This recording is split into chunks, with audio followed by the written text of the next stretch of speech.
예, 안녕하세요. 이번에는 그 남한 궁터 시리즈로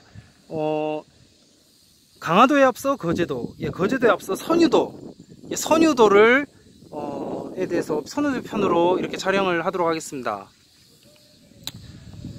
그 지금 보시는 이쪽이 이제 숭산 행궁터고요. 그 저기 수풀대인데 여기가 이제 숭산 행궁터로 추정이 되고 있습니다. 그리고 이제 여기가 망주봉이고 아마 여기도 이제 숭산 행궁터였을 것 같고, 이렇게 이제 여기는 이제 바닷가, 선유도가 지금 보이고 있습니다. 이곳에서 이야기를 진행하도록 하겠습니다. 남한고려 궁터 시리즈로 해서 이제 그 고려사회 성격을 주제로 얘기를 풀어보도록 하겠습니다. 대한민국이 코리아라는 이름으로 불리게 된 게 사실은 바다를 통해 들어온 외국인들이 붙여준 이름입니다. 고려라고 하면 918년부터 1392년까지죠. 적극적인 대외개방 정책으로 당시 상상도 할 수 없는 먼 거리에 사는 외국인들이 배를 타고 와서 자유롭게 방문을 합니다. 지금 보이시는 데가 이제 숭산 행궁터 수풀인데,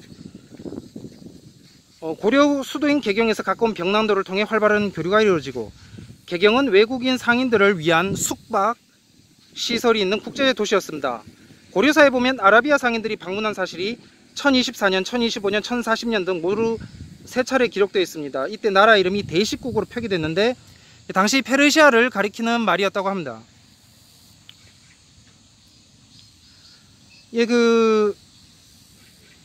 특히 1040년에는 대식국의 뜨내기 상인 와서 순, 상하, 향료 등 각종 물자를 바쳤다고 합니다. 왕이 해당 관원에게 명을 내려 그들을 객관에서 후하게 대접하도록 했고, 그들이 돌아갈 때는 금과 비단을 후히 주라고 했다고 기록되어 있습니다. 이후에도 아라비아 무역상들이 배를 타고 왔는데 한번 방문하면 100여 명에 이르는 대규모 상인이 들어왔습니다. 그들이 취급한 물건은 향료, 공작, 상하 등 고려에는 귀한 것이었습니다. 이 꼬레아라는 나라미 서방에 알려진 것도 바로 이때였고요. 고려를 왕래했던 아라비안 상인들이 이제 널리 전파한 결과였다고 합니다. 최근에 이를 보면은 당장 그 개성왕 씨부터가 지금 이게 터키계이냐 그런 말까지 있을 정도니까. 근데 이곳 선유도에서 미래의 지도자를 기다린다는 전설을 지닌 이 망주봉, 권력의 에너지가 넘쳐나는 길지입니다. 이것을 이제 풍수 고고학으로 보면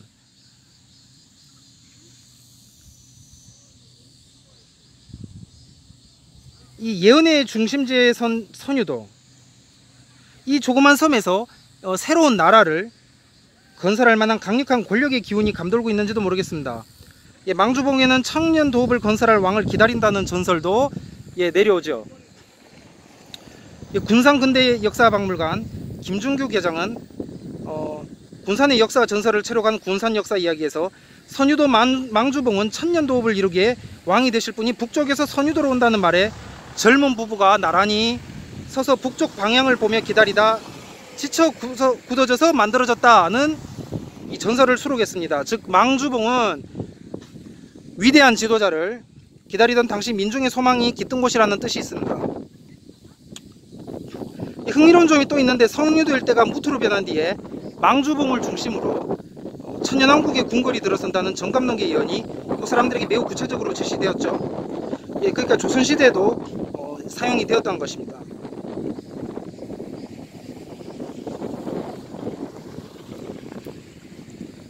이 망주봉을 이 고려시대로 보자면 서궁을 들 수가 있습니다. 서궁이 발길을 옮겨가면 묘사한 대로 이렇게 움직여보면 이 망주봉을 또 이렇게 지나가게 되죠.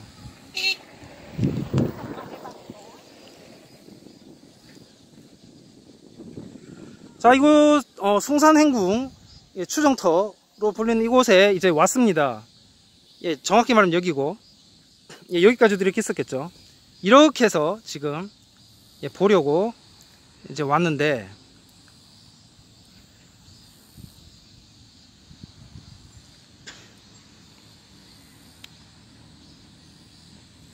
지금 보이시는 이 그 행궁으로 추정되는 터에서 다량의 최고급 청아류 및 기아류 등이 나오기도 했다고 합니다. 예, 서궁의 묘사대로 이것이 왕이 임시로 머물던 행궁이었다 사실은 이제 간과할 수 없는 대목이겠죠.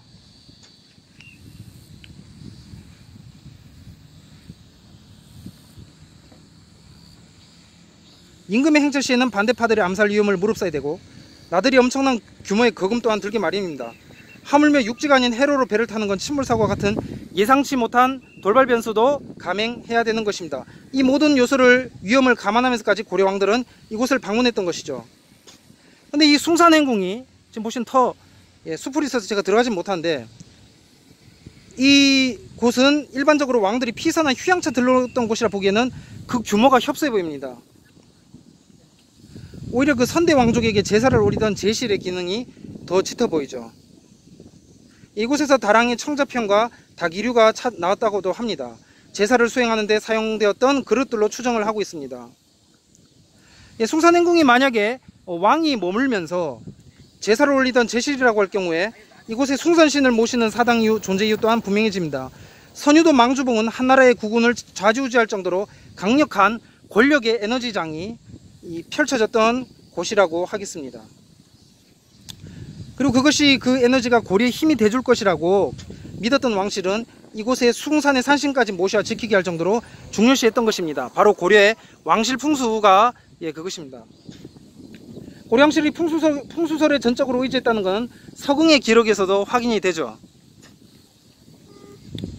고려는 본디 그를 나라 돌이 밝거나 음양설에 구애되어 꺼리기 때문에 그들이 나라를 세우면 반드시 그 형세를 관찰하여 장구한 계책을 세울 수 있는 곳이라야 자리 잡는다 라고 쓰여 있습니다. 또 직위세왕설을 믿어서 특정한 땅의 직위는 시간이 흐름에 따라 왕성하기도 하고 쇠락하기도 하기 때문에 왕성한 직위를 따라 움직여야 권력이 유지된다 라고 보기도 했죠. 실제로 고려 숙종과 문종은 이를 수용해서 남경, 지금의 서울과 개경 백마산에 새로운 궁궐을 짓기도 했습니다. 이곳 성유도 망주봉 역시 직위세왕설에 근거해서 새로운 에너지를 얻으려는 곳 중 하나일 가능성도 배제할 수가 없어요. 이와 관련해서 선문화를 연구하는 변남주 목포대 교수는 선유도 일대를 답사한 결과 고려 정부가 유사시를 대비해서 선유도 해상왕국을 두었을 것이라고 추정하기도 합니다. 선유도 일대의 범상치 않은 기운을 읽어낸 이 조선 고지도에도 읽어내서 조선 고지도에도 이 표기가 되는데 고려 왕릉을 고려 왕릉이라고 표기를 하죠. 근데 지금까지 왕릉에 대해서는 흔적을 찾지 못하는 상태입니다. 왕릉을 찾으려면 왕릉 풍수의 특징을 알아야 되죠.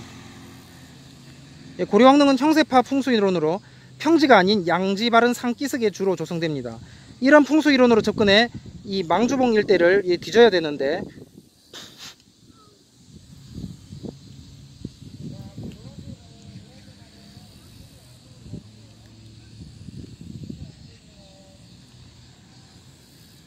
지금 보시는 이 둔덕 아래 여기가 가장 이제 강하게 또 지목이 된다고 합니다. 현재 이곳이 이제 그 뭐라고 해야 되지? 이 지목이 되는데 고려는 중국 송나라 때 유행한 오음성리설을 이 무덤에 응용을 합니다. 이에 의하면 고려왕은 성이 왕씨라서 오음인 궁상각치음 중 상음에 해당되고 상음에 해당하는 성씨는 임좌병향의 자형에다가 무덤에서 바라보는 안산은 사오방에 있어야 되고 물이 빠져나오는 수구는 이 진사방에 있어야 크게 이롭다. 이 수구가 그 수구인지는 모르겠지만 어쨌든 그렇다고 합니다. 그래서 이를 상음 대리양이라고 한다고 합니다. 현재 그 북조선 땅에 있는 고려 왕릉들이 거의 모두 임좌병향, 즉 북쪽에 머리를 두고 남쪽을 바라보는 형태로 배치되어 있는 것도 바로 이 이론에 근거한다고 하겠습니다. 반면 송나라의 왕들은 성이 조씨로 가금에 해당되는데 가금의 경우 머리를 남쪽으로 두고 북쪽을 바라보는 형태가 가장 길하다고 해서 왕릉도 그와 같이 배치되어 있습니다. 송나라 효종의 경우 오음성리설로 길한 몇 자리를 찾지 못해 수년간 장례를 치르는 불상사가 일어나자 주희 같은 성리학자가 이기파 풍습 이론인 오음성리설을 허황된 수수라고 맹비난할 정도였다고 합니다.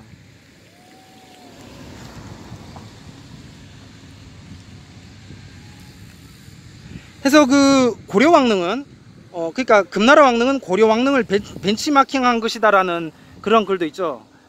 예, 송나라는 이렇게과 다르게 이 고려와 금은 이 지형지세에 민감하게 반응하면서 오늘날 시대와는 좀 맞지 않아 보이지만 그 당시 시대 사회를 이해하려는 분들에게는 중요하거든요. 그래서 이 그 선유도 일대가 단지 왕족 한 사람만의 무덤이 있었던 것은 아니지 않느냐, 그렇게 지금 생각을 추측을 하고 있다고 합니다. 조선의 고지도뿐만이 아니고 군산도 왕릉에 대해서 신국, 동국, 여지, 승남에까지 언급을 한다고 하니 그렇게 추측하는 것임을 이제 알 수가 있습니다.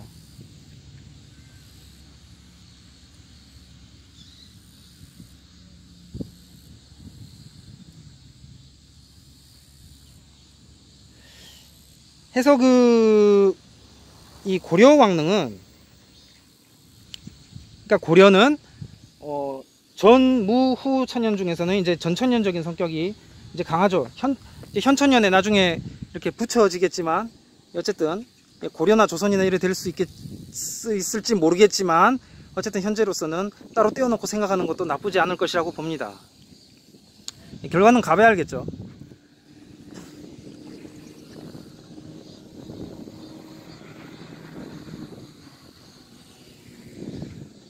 이제 본격적으로 그 고려의 당시 그러니까 그 무신 정권 이전이 이제 진짜 고려 시대 그 모습이거든요. 그래서 그 고려의 그 사회 성격을 이해하는 데서 여기 그러니까 이 고려 당시 문벌귀족 사회에 대해서 이제 언급을 하고 마치도록 하겠습니다.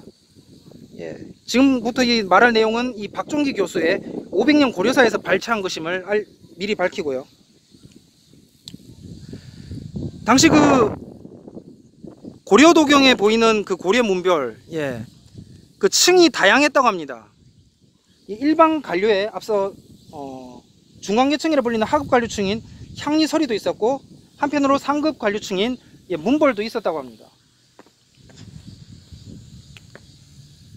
고려시대 문벌의 그 존재를 알려주는 기록은 중국 쪽 고려 관계 기록에도 많이 나타나는데, 그 중에도 이제 서긍이라는 사람이 인종 때, 오늘은 그러니까 지금 여기 선유도에서는, 선유 숭산행궁 추정터에서는 인종 초기, 인종 1년 때 이제 그 서긍의 사신을 맞거든요.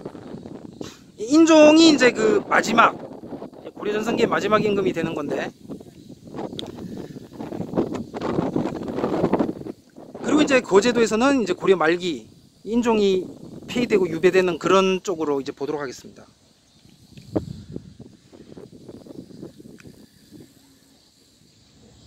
그래서 고려시대 문벌 존재를 알려주는 기록은 중국 쪽에도 많이 나타나요. 그래서 그 중에도 서긍이라는 사람이 이제 그 인종 때인 1123년, 그러니까 인종즉위 1년인가요? 그때 고려에 사신으로 와서 고려 각종 문물과 제도에 관해 기록한 고려도경이 대표적 자료입니다. 그 5년 뒤에 그 1127년에 북송이 멸망하고 남송이 건국되는 걸로 봐서 아마도 서긍은 북송의 마지막 사신이었던 듯 합니다. 고려도경에는 문벌에 관한 재미있는 기록이 있는데, 동남에 있는 오랑캐들 가운데 고려의 인재가 가장 왕성하다. 나라에서 벼슬 하는 자는 오직 귀신들로서, 귀한 신하라고 해야 되나? 종망으로 서로를 높인다. 나머지는 과거를 통해서 벼슬을 하거나 재물을 주어 관리가 되기도 한다 라고 되어 있습니다. 여기서 나오는 귀신이라는 존재를 통해서 귀신, 귀한 신하, 고려의 관료 가운데 특별한 계층이 존재했다는 것을 알 수 있습니다. 귀신은 그야말로 존귀한 관료, 유별난 사람이라 뜻인데, 이들은 관료의 보편적 특성인 개인적 덕망이나 능력보다는 종망을 중시한다고 되어 있죠. 종망을 쉽게 얘기하면 유망한 족속, 즉 명문대족이라는 뜻이니까 대단한 집안, 명문집안이라는 그런 표현이 됩니다. 제가 지난 편인가? 예전에 그 샘족비원설 얘기했는데, 그런 그 유대, 터키 이렇게 해서 뭐 개성왕씨 경우에는 뭐 모계가 터키 쪽이었던 그러니까 당나라하고 같은 루트로 보자면 그렇게 해석이 되는 거죠. 또 다른 고려도경 기록 보면 고려는 평소에 종망을 숭상하고 국상은 훈척이 많이 맞는다라고 되어 있습니다. 국상, 즉 재상은 종망이 있는 훈척이 많이 알았다, 많이 맡았다, 많이 맡았다고 했는데, 여기서 훈척은 국가에 큰 공세였거나 왕실과 혼인관계에 있는 사람을 뜻합니다. 예, 그런 가문을 뜻해요. 한편 이 송나라사 고려전에 보면 고려의 선비들은 서로 종망을 높이는데 류씨, 최씨, 김씨, 이씨 내성은 귀종이다, 귀한종이다 이렇게 되어 있어요. 순서가 중요하겠죠. 류씨, 귀종이나 귀씨는 같은 뜻이죠. 이 내성씨 가문은 고려를 시대를 대표하는 문벌이라고 할 수 있습니다. 구체적으로 류씨는 정주 류씨, 태조 첫 번째 부인 집안, 최씨는 해주 최씨, 최충을 비롯해서 고려시대 5대 걸쳐 재상을 배출했죠. 그리고 김씨는 김부식, 이씨는 이자경. 김부식이 오늘날까지 후손이 생존해 있다면 경주 출신 김혜길 씨일 확률이 높고, 아니라면은 대가 끊어진 경주 김씨가 되는 것입니다.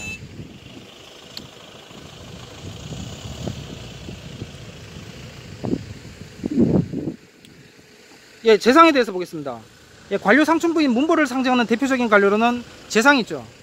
이품 이상 관료로서 중서문화성에 소속된 재신과 중추원에 소속된 추신을 흔히 재상이라고 하는데, 고려전기 이들은 재신 5명과 추신 7명으로 모두 12명이었습니다. 이들 12명 재상이 고려시대 관료 최상층부를 차지했던 거죠. 이들은 제추회의, 제가 예전에도 얘기했지만 제추회의는 이 귀족제 성격을 띠고 있었고, 조선시대보다는 대신라 시대 쪽과 더 이렇게 그쪽 성격을 띠고 있다고 했죠. 이 제추회의에서 국가의 중대한 문제를 논의해서 국왕의 최종 재가를 받거나 국왕 정책 결정에 영향을 주었습니다. 재상은 육부 장관을 겸직하고 감찰기관인 어사대와 재정기관인 3사의 장도 겸직할 정도로 권한이 컸다고 합니다. 예, 고려 정기의 국한에서 볼 때 재상이 되는 자들은 앞에 여러 기록에서 나타나듯이 주로 외척 가문 등 문벌 출신이었다. 고려 사회를 흔히 문벌 귀족 사회라고 한 것은 이 때문입니다. 고려 사회가 귀족 사회였을까요? 예, 상층 관료, 문벌 존재 때문에 흔히 고려 사회를 귀족제 사회 혹은 문벌 귀족제 사회라고 하죠. 하지만 고려 사회를 귀족 사회라고 표현하는 것은 바르지 않습니다. 고려시대 귀종이나 귀한 종족, 귀신, 귀한시나 귀신의 존재를 서양 귀족 개념에 대입해서 귀족제 사회라고 하는데, 사실 이 서양 귀족 사회는 맞지 않죠. 여기는 몇 가지 기준이 있어요. 귀족끼리만 혼인합니다. 폐쇄적 통혼권, 둘째 대대로 토지 소유하고, 셋째로 자기를 세습받고. 서양 귀족감은 이 세 가지 요소를 갖고 있거든요. 물론 고려도 5품 이상 관료는 국가로부터 공문전 지급받고 5품 이상 관료 자식에게 관직 진출을 허용하는 음사제가 존재했죠. 김방경도 음사제로 진출한 거예요. 그러니까 김방경 선대도 당연히 일반 고려사에 기록이 되어 있지 않다 할지라도 너무 당연하고 너무 특별한 일이 없이 그렇게 잘 먹고 잘 살았기 때문에 굳이 기록할 필요가 없었다고 보는 게 정확합니다. 아니면 음사제로 못 들어오죠. 예, 아무튼 근데 그 고려사회에 상층 관료 문벌이 존재하고 서양 귀족제 요소가 일부 나타난다고 해서 고려를 귀족사회라고 단정 지어버리는 건 곤란해요. 실제 귀족제를 뒷받침한다는 공음전이나 음사제 성격을 다르게 보는 견해도 상당한 설득력을 갖고 있죠.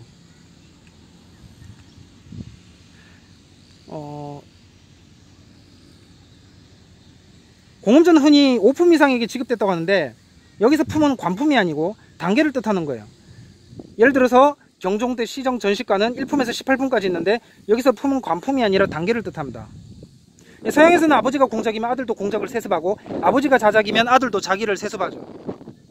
근데 고려시대 음서제는 그거하고는 좀 달라요. 과거 없이 관료가 되는 거죠. 그 성격이 더 강합니다. 과거 안 친다는 거예요. 제가 저번에 소개거래도 적었지만, 신대원 시험을 치지 않고 무시험으로 입학하는 학부 출신이라고, 그런 형태인 거예요. 물론 이제 음서로 관료가 된 사람들도 다시 과거 시험을 친 경우도 있어요. 그러니까 음서제는 관직 진출을 위한 발판이라 이거죠. 그러니까 이런 거예요. 오늘날 현대사를 생각하면 돼요. 자기 아빠 아들이라고 해서 너 누구 아들이구나 해서 그냥 이렇게 넣어줬단 말이야. 뭐 회사로 치면은 그냥 뭐 사장 아들이다, 회장 아들이라고 해서 넣어줬어요. 근데 그 다음부터는 자기 능력의 여하에 따라 달린 거죠. 이 사회 특징이 이제 고려시대 사회. 그래서 직원을 채용할 때도 자기 아는 가까운 그 친척 사장의 뭐 아들이라고 해서 그냥 넣어줬단 말이에요. 그냥. 근데 그 다음에 자기가 어떻게 하느냐는 본인에게 달린 거죠. 예. 이게 이제 고려시대 그러니까 무조건 그 출신 자체가 막 끝까지 막 인생을 끝까지 결정하는 그런 식의 철저한 정근대적인 그거는 이제 신라시대고, 대신라시대, 신라시대 골품제고, 오늘날 현대사회 형태는 이제 고려입니다. 조선도 아니고, 조선은 철저하게 무조건 시험 쳐야 되거든요. 99% 시험 쳐야 되는 거죠. 그 1%도 뭔가 하자가 있어서 흠이 있어서 시험을 안 친 거다, 뭔가 장애인용 이런 것처럼 뭐 그런 식으로 생각을 해버리기 때문에. 그러니까 고려시대의 음서제도가 성행했어요. 유력 가문의 자손이 관료를 진출했는데 유리했던 건 사실이에요. 그 점에서 고려 사회는 문벌이 좀 더 중시되는 사회였고, 실제로 유력한 문벌 출신이 고려 전기의 재상으로 많이 진출했죠.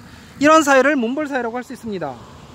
근데 이제 고려 후기에는 이 원칙도 무시되죠. 고려 후기는 대신라 시대, 통일신라 시대라고 하기도 하는데, 대신라보다는 조선의 성격을 더 띠게 됩니다. 그래서 제가 그 삼별초 투어를 찍는 것도, 항몽 투어 가면서 끝까지 그 무너질 수밖에 없는 상황에서도 어떤 그 몽골의 개입과 그 고려 그 기존의 그걸 이렇게 지키려고 하는, 뭐랄까, 아무튼 그 마지막 그 끈앞을 건덕지 그 선을 잡고 있는 그러한 형태. 지금 그러니까 현대 한국 사회가 딱 이 고려 말기라고 제가 눈에는 보이기 때문에, 그래서 이제 그 항몽 삼별초 투어를 찍은 거고, 여기서 이제 항몽이라고 하면은 이제 더민주당이 해당되나요? 그리고 이제 그 친몽이라고 해야 되나? 개경 환도파는 이제 그 뭐 자유한국당이나 뭐 우리공화당이 되겠죠. 몽골은 오늘날로 말하면 미국이고, 그래서 미국은 한중일 제끼고, 몽골, 북으로는 몽골, 남으로는 이제 말라카, 말레이, 인니 이쪽으로 해서 이제 중동하고 이렇게 루트를 연결하려고 하기 때문에, 이 한중일은 꽉 막혔다 이거예요. 좌우지간에 고려는 코드로는 이 한중일 막힌 이 폐쇄적 조선을 이제 벗어날 수 있지 않을까. 예.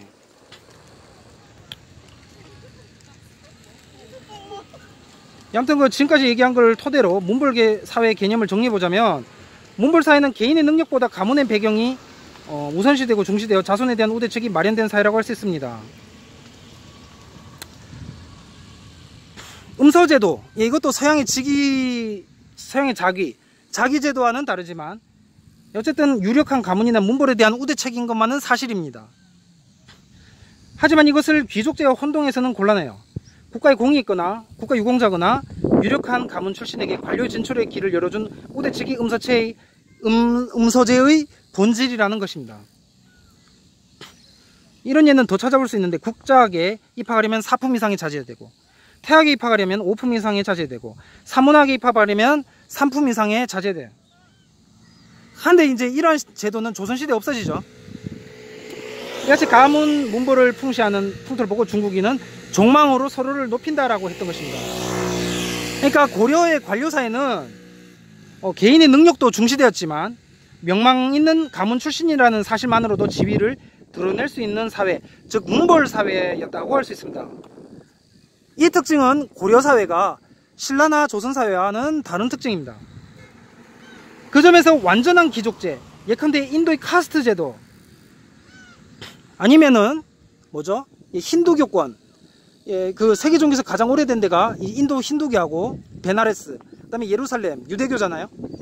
그러니까 인도의 카스트 제도나 아니면은 그 뭐 유대인 이방인 구분하는 지금 이 신학에서 이러한 엄밀한 의미에서 이런 철저한 이러한 사회는 역시 대신라 시대의 골품제 정도가 해당되지 않을까. 고려는 그런 게 아니었다는 거죠. 조선대로 가면은 더 없어집니다. 그 주도 세력에 이제 신라 시대 육두품이 있었다는 거예요. 그래서 고려는 전환기, 과도기적 성격을 지닌 것이었고, 이 고려 시대 사회를 이해를 해야 오늘날 이 개방적인 이 대한민국이라고 해야 되나? 이 현대 이 한국 사회를 이제 이해할 수 있다는 것입니다.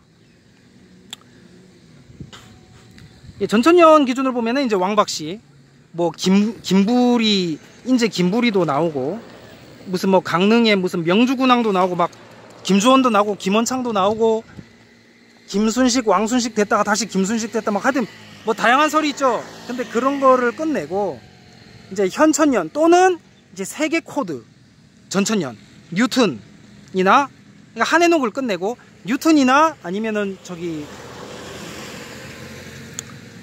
그 독일인 요한, 예, 잉글랜드 뉴턴 독일인 요한으로 이제 가게 되면은 이제 왕씨와 박씨는 갈라지게 되는 거죠. 예. 고려 왕씨, 고령 박씨. 고령 박씨는 한국계, 예, 고려 왕씨는 터키계, 모계가 터키계였거나 예, 당황실계처럼, 아무튼 당황실계 쪽이다라는데 더 기울어지지 않을까. 그럼에도 때로는 이제 한황이라고 스스로를 얘기했던 것으로 그 류씨를 앞세웠던 걸로 봐서는 또 그렇게 보이기도 하네요. 아무튼 이 그 고려 황실의 이 출신은 여전히 정확하게 딱 꼬집어서 말하기 못한 미상의 형태로 남아있다 라고 보시면 되겠습니다. 예, 그것이 또 고려사를 연구하는 묘미고, 그 이 삼국사, 사국사라고 해야 되지, 이 사국사나 아니면은 그 조선사에 비해서 이 고려사는 또 전공자 수도 적고요.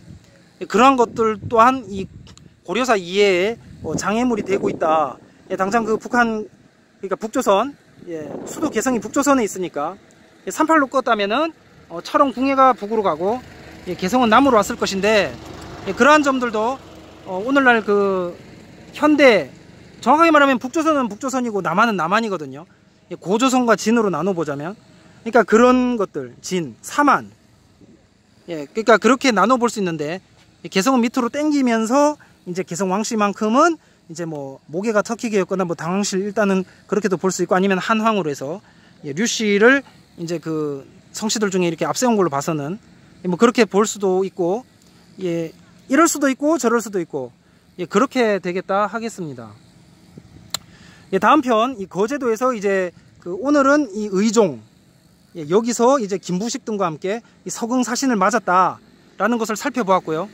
예, 다음 편은 이제 거제도에서 의종이 이제 폐위되고 유배된 후에 이제 본격적으로 고려 후기로 넘어가면서 무신정변, 무신의 난 등으로 이제 나타나는 그러한 것들을 이제 살펴보도록 하겠습니다.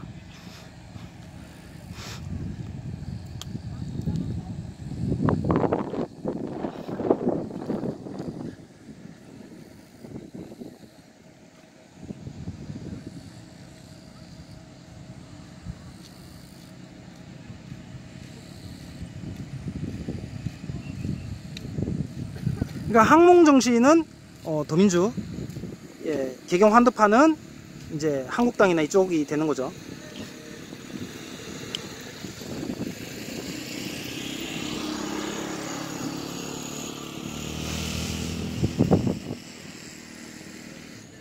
그래서 중도적 관점의 가장 이상적 형태라고 했을 때는 이 무신정변 이전에 그러한 고려 사회를 이제 모델로, 목표로 해야 되는 것이 아닌가, 예, 그렇게 보여집니다.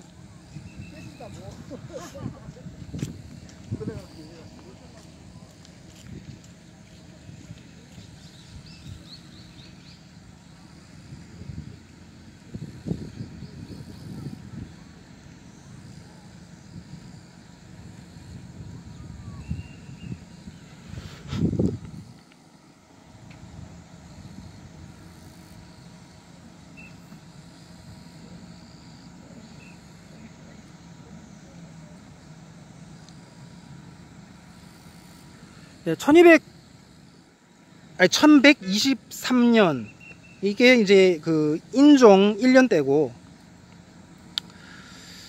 이제 1710년 무신의 난 이후부터 이제 고려가 이제 본격적인 내리막길을 걷게 되는 첫 출발점이었다. 예, 그렇게 보시면 되겠습니다.